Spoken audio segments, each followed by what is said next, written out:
un rombo un poco achatado.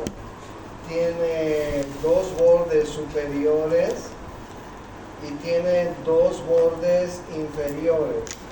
Más o menos es así. Tiene la forma de un rombo, ¿ok? Los dos bordes superiores se articulan con el parietal, con los parietales. Y los bordes inferiores se articulan con los temporales. Entonces tiene una forma de rombo.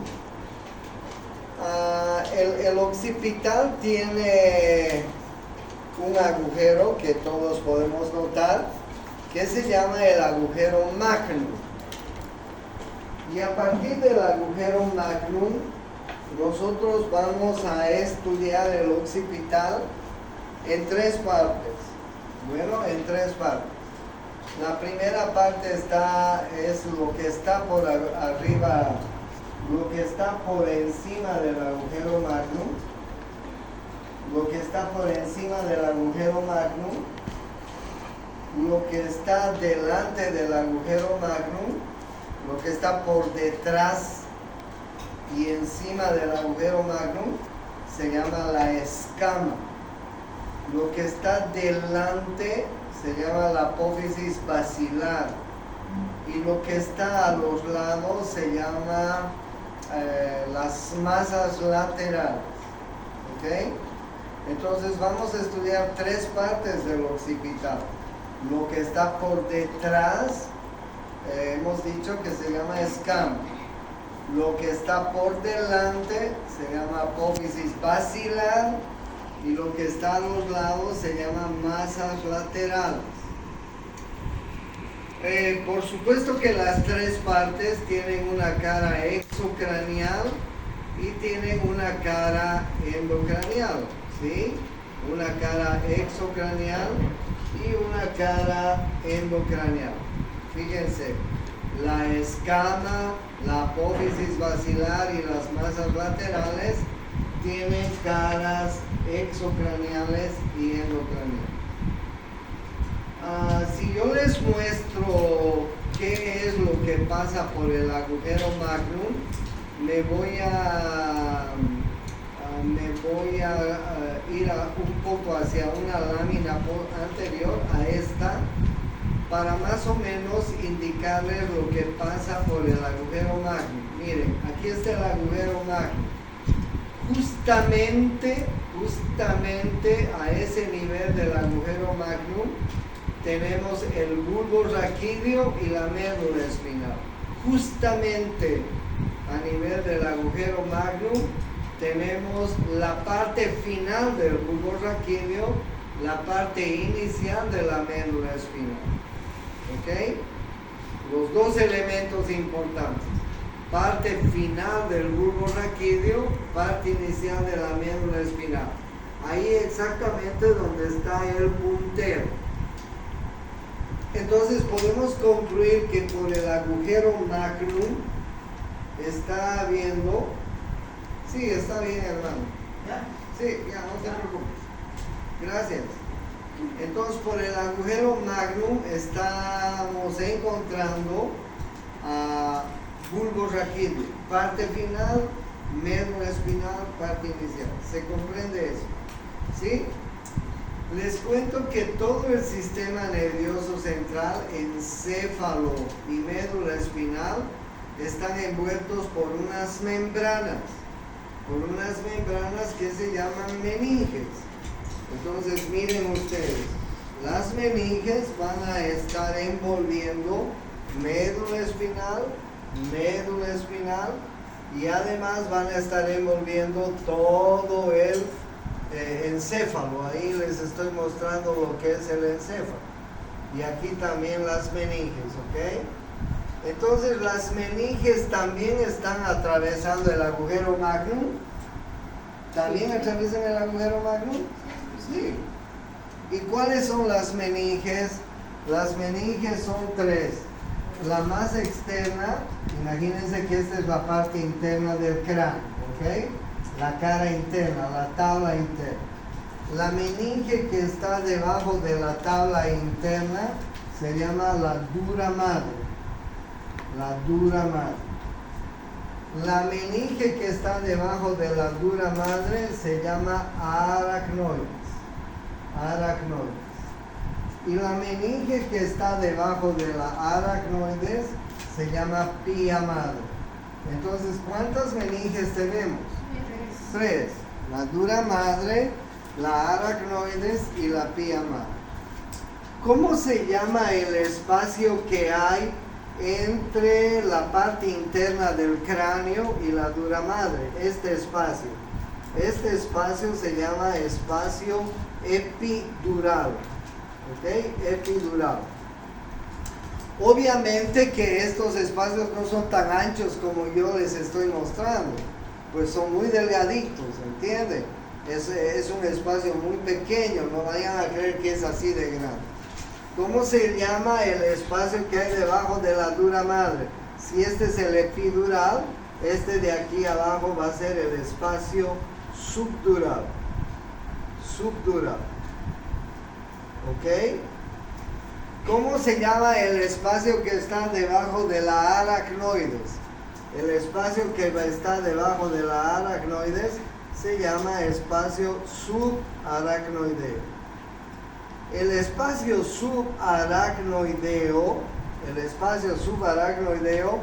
es muy importante porque en el espacio subaracnoideo, miren ustedes, vamos a encontrar un líquido que se llama líquido cefalorraquídeo. Líquido cefalorraquídeo. Entonces, bien, la pregunta que les hago, ¿las meninges pasan por el agujero magno? Sí. ¿Las tres meninges? Sí. La dura madre, la aracnoides, la pía madre. Y da la vuelta, miren, así. Y por el otro lado también así. Entonces las meninges están envolviendo al sistema nervioso central, por adelante y por atrás. Pero y lo más importante, en el espacio subaracnoideo hay un espacio, hay un líquido que se llama el líquido cefalorraquídeo. ¿Ok? Por el agujero magno también están pasando unas arterias muy importantes que se llaman las arterias vertebrales. Las arterias vertebrales están ingresando por el agujero magno, están ingresando las dos arterias vertebrales y adentro del encéfalo se van a unir y van a dar una arteria que se llama la arteria basilar. Entonces, ¿ingresan las arterias vertebrales también por el agujero magno? Sí, ingresan también. ¿Ok? Si les preguntan en el examen cuáles son los elementos que se encuentran en el agujero magno, ustedes ya saben decirlo. En el agujero magno está la parte final del bulbo raquídeo, la parte inicial de la médula espinal. Están las meninges, la dura madre, la aracnoides, la pía madre. Está el espacio subaracnoideo, donde está el líquido cefalorraquídeo. Están entrando las dos arterias vertebrales por el agujero magno. Entonces el agujero magno es un espacio bastante importante que tenemos allá. Vuelvo entonces a lo que les estaba mostrando con el hueso. Entonces, este es el agujero magno. ¿Ya? ¿Cómo se llama la parte que está por detrás? Escama. ¿Cómo se llama la parte que está por delante? Apófisis basilar. Y lo que está hacia los lados, masas laterales. Vamos a ver la parte exocranial de la escama. Miren ustedes, protuberancia occipital externa. Protuberancia occipital externa. Háganme un favor, tóquense su protuberancia occipital externa los seres humanos. Todos los seres humanos tenemos protuberancia occipital externa. Y debajo de la protuberancia occipital externa tenemos una línea, una cresta que se llama la cresta occipital media. cresta occipital media y externa. Y a los lados, miren, tenemos la línea nucal superior, miren, la línea nucal superior, y más abajo tenemos la línea nucal inferior, la línea nucal inferior. ¿Para qué sirven las líneas nucales? Porque en las líneas nucales se van a originar estos músculos que tenemos aquí atrás. ¿Cómo se llama esta región del cuello? ¿Cómo se llama? Pero si les estoy diciendo que se llaman líneas nucales, ¿qué se llama esto? La nuca, pues, chusma. ¿No les dicen acaso, oye, me duele la nuca? ¿No hemos escuchado alguna vez? Bueno, y ahí se insertan algunos músculos de la nuca, de la región posterior. Por ejemplo, miren, el músculo occipital, el músculo trapecio, el músculo esternocleidomastoideo, el músculo esplenio de la cabeza, el músculo semiespinoso de la cabeza, el músculo oblicuo superior del cuello, el músculo recto posterior mayor de la cabeza, el músculo recto posterior menor de la cabeza. Oye, ¿cuántos músculos? El occipital, 1, el trapecio, 2, el esternocleidomastoideo, 3, el esplenio de la cabeza, 4, el semiespinoso de la cabeza, 5, el oblicuo superior del cuello, 6, el recto posterior mayor de la cabeza, 7, y el recto posterior menor de la cabeza, 8. 8 músculos. Vamos a ver en una clase los 8 músculos. Pero miren ustedes, línea nucal superior, línea nucal inferior, protuberancia occipital externa, cresta occipital media externa. ¿Ok?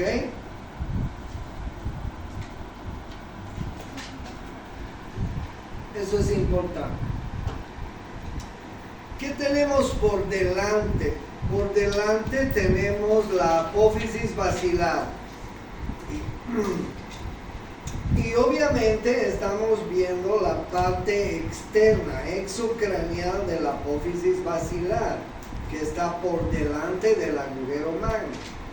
Ahí vamos a encontrar un pequeño tubérculo. Miren ustedes, el tubérculo es un tubérculo donde se inserta un músculo de la faringe. Para los odontólogos es importante. El músculo constrictor superior de la faringe. ¿Ok?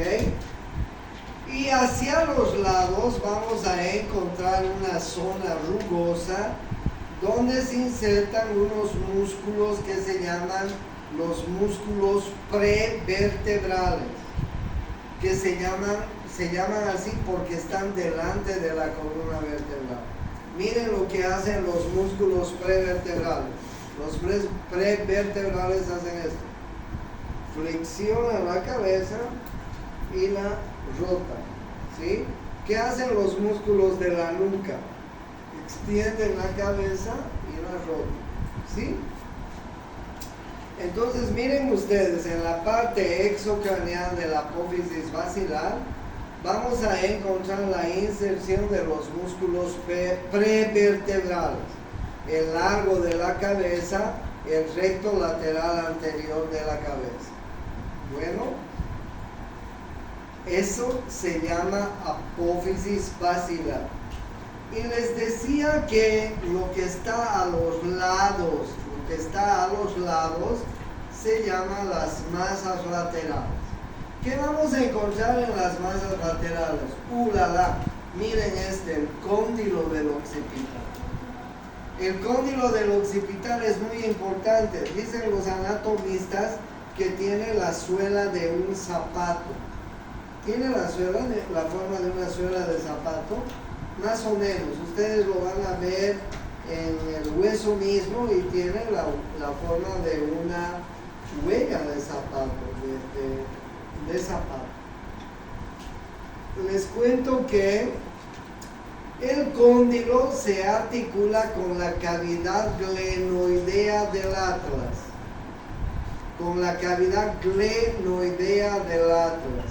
y forman una articulación que se llama la articulación atlanto-occipital. ¿Se imaginan qué importante es la articulación atlanto-occipital? Es la única articulación que hay entre la cabeza y el cuello y la columna vertebral. ¿Se imaginan la columna vertebral? Está articulada, pues la primera vértebra, ¿cómo se llama la primera vértebra? Atlas. En el atlas hay una cavidad que se llama, hay dos cavidades que se llaman las cavidades glenoideas del atlas. Estas cavidades glenoideas del atlas se articulan con los cóndilos del occipital. Forman la articulación atlanto-occipital. Súper importante porque es la única articulación que sostiene nuestra cabeza con la columna vertebral. Y nuestra cabeza es pesada, súper pesada, ¿no? Miren, huesos del cráneo, huesos de la cara, órganos de la visión, de la audición, del gusto, pues muchos órganos que tenemos en la cara. La cabeza es pesada. Bueno, y por fuera de los cóndilos ustedes pueden ver la apófisis yugular. Ahí están viendo apófisis o proceso yugular, así se llama también. Bueno, vamos a encontrar un agujero condilio. Este es el agujero condilio anterior, este es el agujero condilio posterior. Por el agujero condilio anterior pasa el 11º par craneal, el nervio hipogloso mayor. ¿Ok? Nervio hipogloso mayor. Masas laterales del occipital. Hemos visto la cara exocraneal de estas tres partes. Veamos la cara endocraneal. La cara endocraneal tiene protuberancia occipital interna. Estamos viendo la escama primero.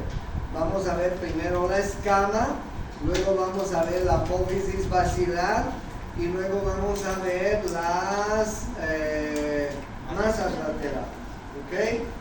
Miren la escama. La escama tiene una cresta ahí al medio que se llama la cresta occipital interna. Cresta occipital interna. Pero lo que ustedes también pueden observar allá es que hay unos surcos o canales. Ahí están viendo el surco del seno venoso sagital superior. Aquí arriba, miren, surco del seno venoso sagital superior. Aquí abajo están viendo el surco del seno venoso occipital. A los lados están viendo los surcos de los senos venosos transversos. O sea, como ustedes pueden apreciar, dentro del cráneo hay varios senos venosos. ¿Qué les dije que son los senos venosos? Les dije que son unas venas grandes y gruesas que hay dentro del cráneo. Aquí ustedes tienen el surco del seno venoso sagital superior. Aquí ustedes tienen el surco del seno venoso transverso, ¿sí? Aquí ustedes tienen el surco del seno venoso occipital. Aquí está el surco del otro seno venoso transverso, del otro lado, y que viene en el surco del seno venoso sagital superior. Miren ustedes, ¿qué vamos a encontrar en esos surcos? Venas, senos venosos, que están llevando sangre venosa al centro del occipital, ahí al centro. Los senos venosos confluyen en esta parte del medio, confluyen acá y forman una especie de laguna, de lago. Se llama la confluencia de los senos venosos. La confluencia de los senos venosos. Ahí yo les estoy mostrando 4 senos venosos. ¿Cómo se llamaba este? Surco del seno venoso sagital superior. surco del seno venoso occipital, surco de los senos venosos transversos, confluencia de los senos, confluencia de los senos. Y bueno, miren ustedes que estos surcos han formado 4 fosas en la parte endocraneal de la escama. Estas fosas inferiores se llaman fosas cerebelosas y las fosas superiores se llaman fosas cerebrales. ¿Cómo se llaman las fosas inferiores? Cerebelosas. ¿Para quién? Para los lóbulos del cerebelo. Aquí se va a sentar el lóbulo derecho del cerebelo, el lóbulo izquierdo del cerebelo. Y las fosas cerebrales sirven para sentar los lóbulos occipitales del cerebro. Los lóbulos occipitales del cerebro. ¿Ok? Entonces esta es la cara endocraneal de la escama del occipital. Veamos qué hay en la cara endocraneal de la apófisis basilar. En la cara endocraneal de la apófisis basilar, nosotros vamos a ver un canal, ese canal, que se llama el canal basilar.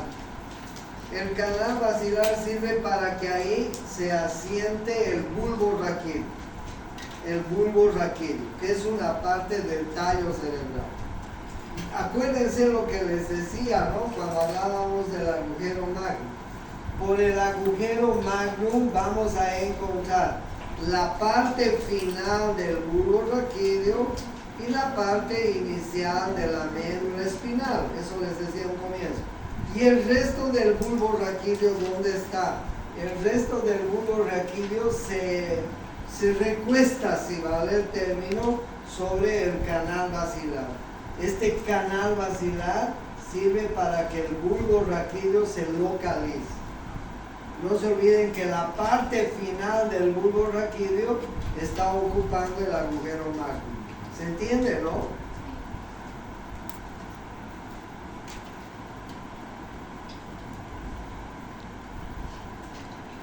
Miren lo que hay en las partes laterales.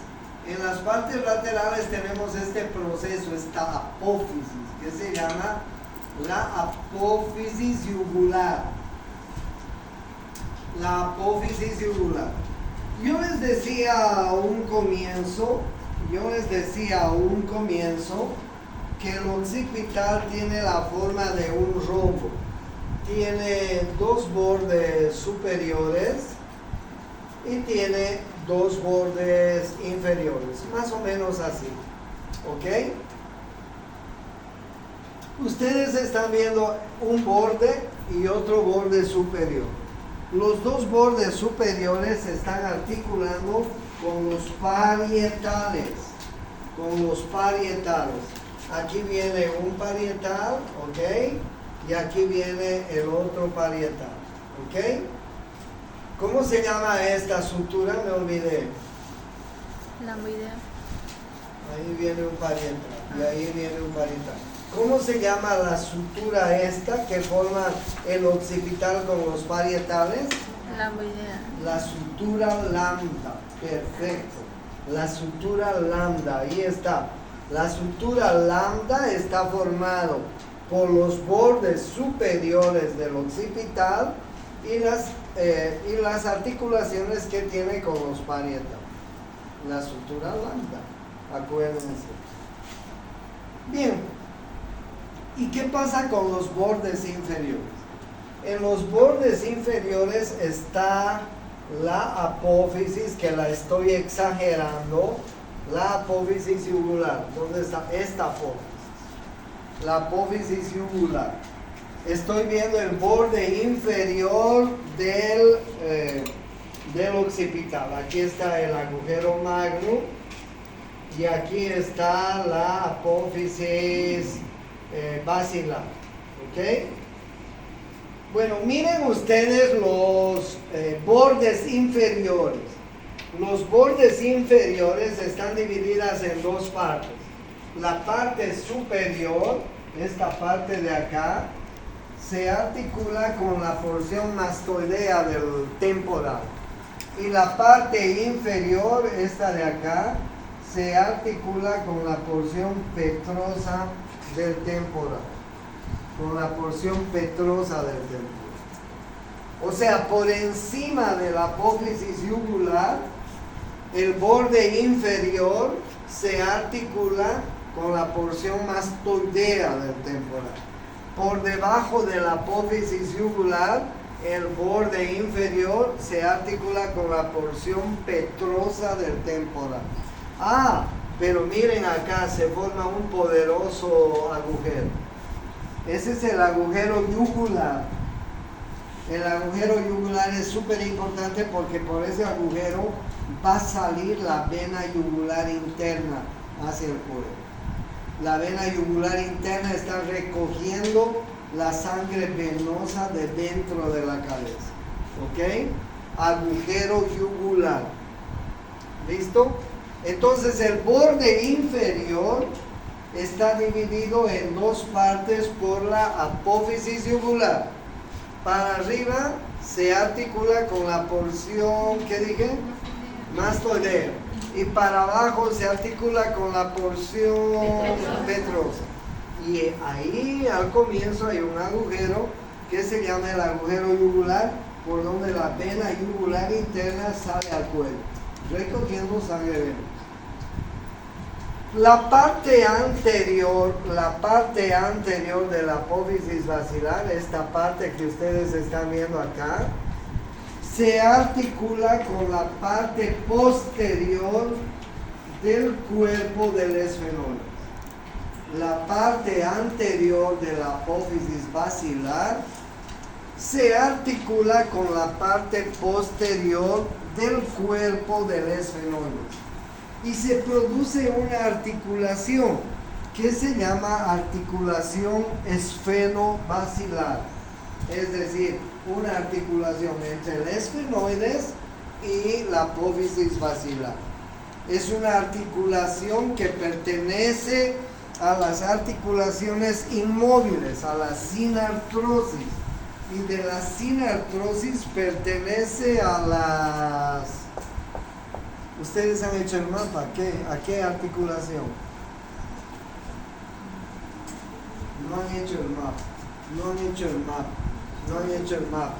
Y no les han revisado, creo. Pertenece a la sinostosis esferovascular. Voy a decirles a sus auxiliares por qué no les han revisado. Y por qué no tienen 0 ahí en esa parte.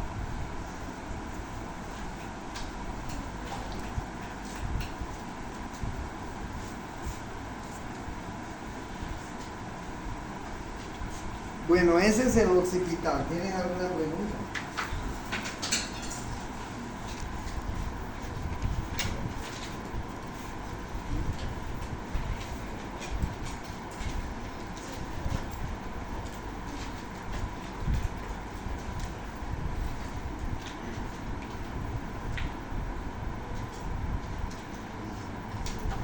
Bien, este es el hueso etmoides. El etmoides tiene una lámina vertical, miren ustedes, una lámina vertical que está cruzada por una pequeña lámina horizontal. El etmoides se lo ve más o menos así en la realidad, ¿ok? Miren, lámina vertical cruzada por una lámina horizontal. ¿Ok? Lámina vertical, miren ustedes, lámina vertical cruzada por una lámina horizontal.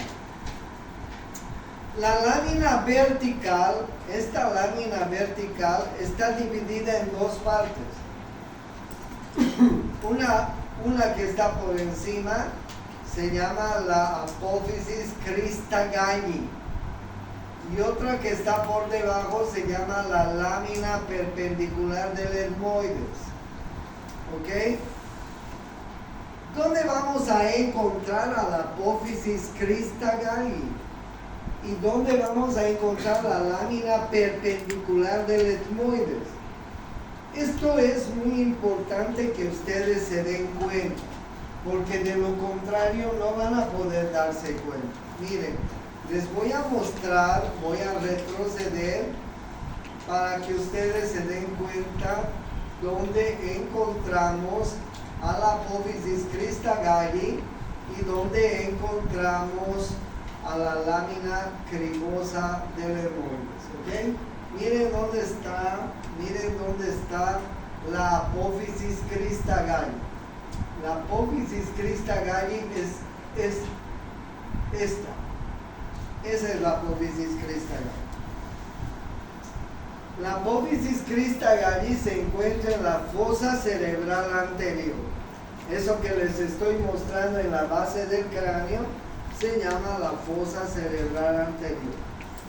La apófisis Christa Galli se encuentra en la fosa cerebral anterior. ¿Y dónde se encuentra la lámina perpendicular del etmoides? La lámina perpendicular del etmoides se encuentra acá, miren, acá al medio, acá al medio, acá al medio, en el medio de la fosa nasal, en el medio de la fosa nasal. Por eso es que el etmoides está formando parte de la fosa nasal. Ahora bien, vuelvo a lo que les estaba mostrando en un comienzo. La lámina vertical del etmoides está dividida en dos partes. Una parte superior que se llama la apófisis Christa Galli, una parte inferior que se llama la lámina perpendicular del etmoides. ¿Ok? La lámina horizontal, esta lámina que es muy cortita, miren, en el medio tiene la lámina cribosa del etmoides. Ahí está, lámina cribosa del etmoides. Lámina cribosa del etmoides, se la ve apenas. Y a los lados tiene unas masas laterales del etmoides que vienen a ser medias cúbicas, es decir, tienen 6 caras. ¿Ok? Les muestro otra figura para que ustedes se den cuenta. Miren, por arriba, esta es la lámina vertical. Por arriba hemos dicho que se encuentra esto. ¿Qué se llama esto? La apófisis Christa Galli. ¿Y qué se llama esta lámina de abajo? Lámina perpendicular del etmoides. La línea horizontal se divide en dos partes. En la lámina cribosa del etmoides y en las masas laterales. Y les he dicho que las masas laterales tienen la forma de un cubo. Un cubo pues no es un cubo perfecto, pero vamos a describir 6 caras. ¿Ok? Es un cubo muy irregular, pero que tiene 6 caras. Bueno, veamos primero la apófisis Christa Galli. Miren, aquí está la apófisis Christa Galli vista de lado, y aquí está la lámina perpendicular del etmoides vista de lado. Oh, miren ustedes, la apófisis Christa Galli parecía así, ¿no? Yo les mostraba así y así. Esta era la apófisis Christa Galli y esta era la lámina perpendicular. Pero si las muestro de lado, miren ustedes, la apófisis Christa Galli había tenido esta forma. ¿Qué forma tiene? Una forma triangular. ¿Sí? En el vértice de la apófisis Christa Galli. En el vértice de la apófisis Christa Galli. En el agujero ciego. Y en la cresta frontal interna, en todo esto, se inserta una membrana que va hasta atrás, hasta la cresta occipital interna. ¿Ok? Y esta membrana se denomina la hoz del cerebro. La hoz del cerebro. Así se escribe hoz. La hoz del cerebro. La hoz del cerebro es una membrana que está al medio de los dos hemisferios cerebrales. Por adelante, por donde se está insertando la hoz del cerebro, en el vértice de la apófisis crista galli, en el agujero ciego del frontal y en la cresta frontal interna, también del frontal, que ustedes ya la conocen, ya lo conocen.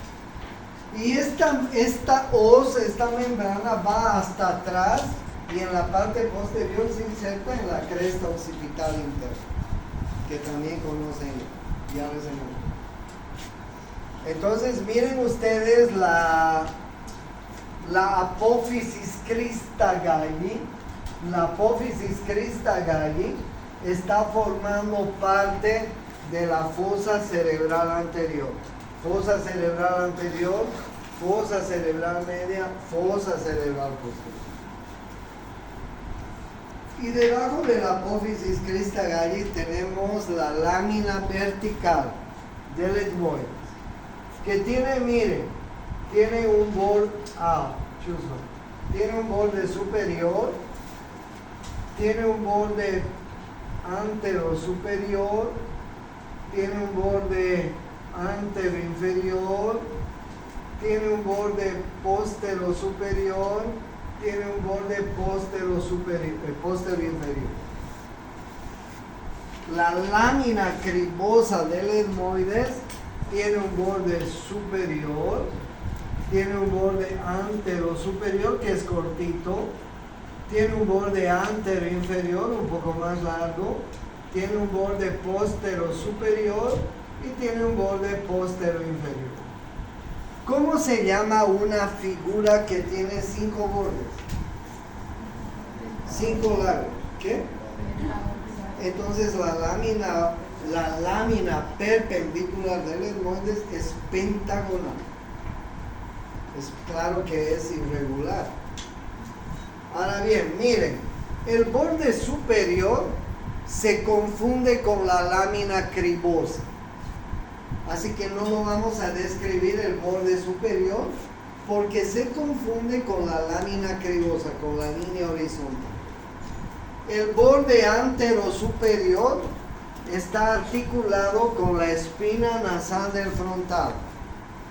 El borde antero superior está articulado con la espina nasal del frontal. El borde antero inferior, este es súper importante, porque miren, se une a un cartílago que va a conformar el cartílago del septum de la nariz. ¿Ok? Todo esto que estoy pintando de rojo se llama el cartílago del septum de la nariz. ¿Ok? O mejor dicho, si ustedes quieren, el cartílago del tabique nasal. Aquí al medio, fíjense, aquí al medio tenemos un tabique, un cartílago. ¿Sí o no? Al medio. Sí. Sí tenemos. ¿Cómo se llama ese cartílago que tenemos al medio? Se llama el cartílago del septum nasal. ¿Ok? ¿Con quién se articula el cartílago del septum nasal por atrás? Con la lámina perpendicular del etmoides. ¿Ok? El borde antero inferior de la lámina perpendicular del etmoides está unido al cartílago del septum nasal. El borde postero inferior está unido a un pequeño hueso. A un pequeño hueso que se llama vómer. Vómer. Este pequeño hueso de acá se llama el vómer. En conclusión, ¿Cuáles son los tres elementos que forman el tabique que tenemos al medio? El tabique central de las fosas nasales. ¿Quiénes forman el tabique central? El cartílago del septum, la lámina perpendicular del etmoides y el bóveda. ¿Ok? Eso es pregunta de examen. El borde póstero superior de la lámina perpendicular se articula con el esfenoides, con la cresta esfenoidal anterior. Entonces la lámina perpendicular del etmoides, que había sido pentagonal, tiene diferentes porciones, ¿no? Un borde superior que se confunde con la lámina cribosa, un borde antero superior que se articula con la cresta nasal del frontal, un borde antero inferior que se une al cartílago del septum, un borde póstero inferior que se articula con el bóveda, un borde póstero superior que se articula con la cresta esfenoidal anterior. ¿Ok? De esta manera están formándose el tabique central de la fosa nasal. ¿Quiénes forman el tabique central? Estos tres elementos no se van a olvidar. 1, 2 y 3.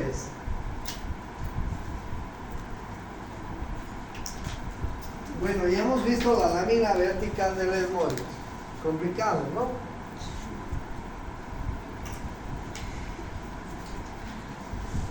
Ahora veremos la lámina horizontal.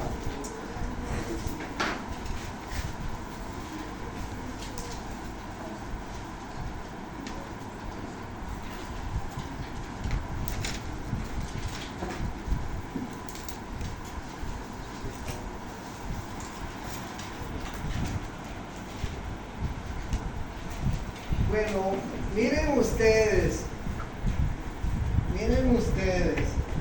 yo les decía que la lámina horizontal está formado por la lámina cribosa y por las masas laterales. Les decía también que la lámina cribosa, ahí en la parte horizontal, la lámina cribosa es una lámina perforada por numerosos orificios. En la parte superior de la lámina cribosa tenemos el nervio olfatorio, ahí, nervio olfatorio, ¿ok? Y ahí vamos a tener la cabecita del nervio olfatorio que se llama el bulbo olfatorio. El nervio olfatorio es el primer par craneal. El nervio olfatorio está directamente comunicado con el cerebro. Ahí viene el lóbulo frontal. O sea, es una dependencia del cerebro el primer par. Miren ustedes el nervio olfatorio, llega hasta la lámina cribosa. Y en la lámina cribosa emite unos filetes nerviosos que atraviesan la lámina cribosa. Miren ustedes, de la misma manera acá emite filetes nerviosos que atraviesan la lámina cribosa. Los filetes nerviosos del nervio olfatorio. Aquí hay un nervio olfatorio, a este otro lado otro nervio olfatorio. Estos filetes nerviosos del nervio olfatorio se sinapsean con unas células que tenemos en el techo de la fosa nasal. Se sinapsean con unas células que son unas neuronas especiales que tienen la función de ¿qué? De olfatear. ¿Ok? Son células muy especiales y olfatean. En los seres humanos, ¿qué podemos olfatear? Olores agradables y olores desagradables, ¿no es así? Podemos olfatear, oler un olor agradable. Imagínense cuando salimos al mediodía de la universidad y está nuestra barriga, nuestro estómago vacío y estamos pasando por una pensión donde están cocinando rico. Olfateamos, ¿no es cierto?, la comida agradable. O si estamos caminando por la calle y hay un animal muerto en descomposición, también lo podemos olfatear, ¿sí? ¿Saben cuántas células tenemos aquí en el techo de la fosa nasal los seres humanos? 100,000 células en cada fosa nasal. 100,000 células olfatorias. ¿Saben cuántas células tienen los mamíferos, perros, gatos y otros para allá? Tienen 1,000,000 de células olfatorias. Aproximadamente. Claro, porque imagínense un mamífero. Al mamífero, ¿para qué más le sirve el olfato? Muy bien, para cazar. Exactamente esa es la palabra. Cuando el león, el tigre tiene hambre, olfatea a su presa y la persigue. ¿Sí? Hay algo más importante. ¿Para qué más? Para reproducirse. Para reproducirse. Porque cuando las hembras están en celo, despiden unas feromonas que solo son olfateadas por sus machos, ¿no es así? Y los machos pueden olfatear esas feromonas a un par de kilómetros. Olfatean. Vemos nomás en nuestras calles cuando una perrita está en celo, estamos jodidos, ¿no? Porque detrás de la perrita hay un montón de perritos.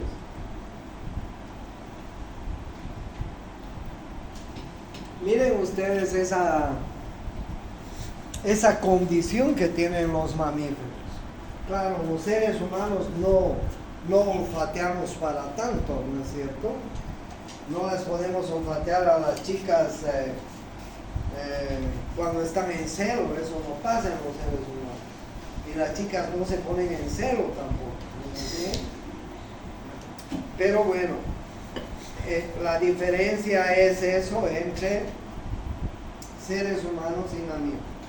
Pero se dan cuenta que en el fondo de la fosa nasal tenemos unas células olfatorias especiales. ¿Se acuerdan ustedes cuál era el primer síntoma de la primera camada del COVID-19 cuando nos encerraron? ¿Cuáles eran los primeros síntomas que tenía la gente? Perdíamos el olfato, perdíamos el gusto, ¿no? ¿Por qué perdíamos el olfato? Porque el desgraciadito del bicho se entraba acá y nos inflamaba pues toda esta vía, en la vía olfatoria, y perdíamos el olfato. Por eso es que para encontrar restos del virus, ¿qué nos hacían?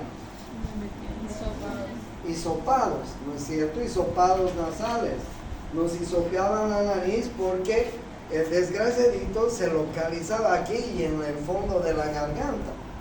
Y después llevaban al laboratorio y lo pesquisaban a ver si estaba ahí. Y nos decían positivo o negativo, ¿no es así? Bien, entonces ahí está la lámina cribosa del hermoides, muy importante. Y a los laditos están las masas laterales, ¿ok? Pero yo les decía que las masas laterales son cúbicas, tienen 6 caras. Y vamos a ir viendo las 6 caras. En la cara superior de la masa lateral, cúbicas, ¿ok? En la cara superior tenemos 2 canales. El canal etmoidal posterior, que lo están viendo acá, y adelante el canal etmoidal anterior, ¿ok? Aquí está el canal etmoidal anterior. Y allá está el canal etmoidal posterior, pintado de verde. ¿Qué pasa por los 2 canales? Vasos y nervios, etmoidales anteriores, etmoidales posteriores. Por el canal etmoidal anterior pasan vasos y nervios etmoidales anteriores. Por el canal etmoidal posterior, vasos y nervios etmoidales posteriores. Fácil, ¿no? Esa es la cara superior. En la cara inferior les cuento que hay una apófisis que tiene la forma de un pequeño cuerno. Una apófisis que tiene la forma de un pequeño cuerno que se llama la apófisis unciforme. Unciforme. Nace en la cara inferior. nace en la cara inferior. Entonces ya hemos visto dos caras, la cara superior y la cara inferior, ¿ok? Veamos la cara medial. La cara medial, chicos, es muy importante. La cara medial de las masas laterales es súper importante porque de esta cara medial que ustedes ven, esta cara medial y esta otra cara medial, nacen tres formaciones que se llaman así: cornete superior, cornete medio, cornete inferior. De la cara medial de las masas laterales nacen el cornete medio, el cornete superior, medio e inferior. Debajo de los cornetes están los meatos, meato superior, meato medio, meato inferior. Pero hay una cosa que les quiero aclarar. El cornete superior y el medio son dependientes del etmoides. El cornete inferior es un hueso que pertenece a los huesos de la cara. Los cornetes se llaman también conchas. En el libro que ustedes leen van a ver con el nombre de concha superior, concha media, concha inferior. Y debajo de las conchas están los meatos. Meato superior, meato medio, meato inferior. ¿Para qué? ¿De dónde nacen? Hemos dicho, ¿de qué cara están naciendo? De la cara medial, ¿no es cierto? Imagínense, yo dibujo el cubo. Imagínense, yo dibujo un cubo. Este cubo ya hemos visto la cara superior, ¿ok? Ya hemos visto la cara superior. Ya hemos visto la cara inferior. ¿Qué les decía? ¿Qué apófisis? La apófisis unciforme. De la cara medial, esta cara, nacen estas tres cagaditas. El cornete superior, el cornete medio y el cornete inferior. ¿Qué están viendo ahí? Debajo de los cornetes están el meato superior, meato medio y meato inferior. ¿Para qué sirven cornetes y meatos? El aire que respiramos recicla ahí adentro. Recalienta, refiltra, se limpia un poco para ir hacia atrás. ¿Ok? De la cara medial vamos a encontrar o nacen los cornetes. Pero ojo, este cornete pertenece a los huesos de la cara. ¿Ok? Bien. Ya hemos visto la cara medial. ¿Cuál cara nos falta? La cara lateral. La cara lateral de la masa lateral está en relación con las órbitas. Está en relación con las órbitas. Miren, esta es la cara lateral. Aquí está la órbita. Ahí está la órbita. Y en este lado, esta es la cara lateral. Aquí está la órbita. La órbita. ¿Ok? Así, la órbita. La órbita. En la órbita, ¿qué guardamos? Los globos, ¿no es cierto? Los globos oculares. Miren, imagínense, esta es la órbita. La órbita tiene un techo, tiene un piso, tiene una cara lateral y tiene una cara medial. ¿Sí o no? ¿Sí o no? Entonces, bien, la cara lateral de la masa lateral forma parte de la cara medial de la órbita. Hay una contradicción ahí, ¿no es así? La cara medial, o no, al revés, la cara lateral de la masa lateral está en relación con las órbitas y forman las caras mediales de la órbita. Como son muy delgaditas, les cuento que estas láminas son muy delgaditas. Estas dos caras laterales son muy delgaditas, muy delgaditas. muy delgaditas. Les han llamado láminas papiráceas. Láminas papiráceas, parecen un papiro. Papiráceas. ¿Ok? Bueno, ya hemos visto la cara superior, canales, la cara inferior, apófisis unciforme, la cara medial, cornetes, la cara lateral, lámina papirácea. ¿Cuál cara nos falta? ¿Cuáles caras nos faltan? Del cubo. La anterior y la posterior, ¿correcto? La anterior está en relación con el lagrimal, con el hueso lagrimal.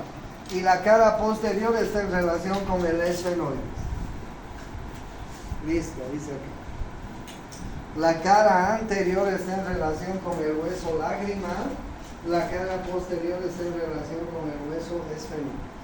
Cuando veamos esfenoides, les voy a completar el concepto. Okay.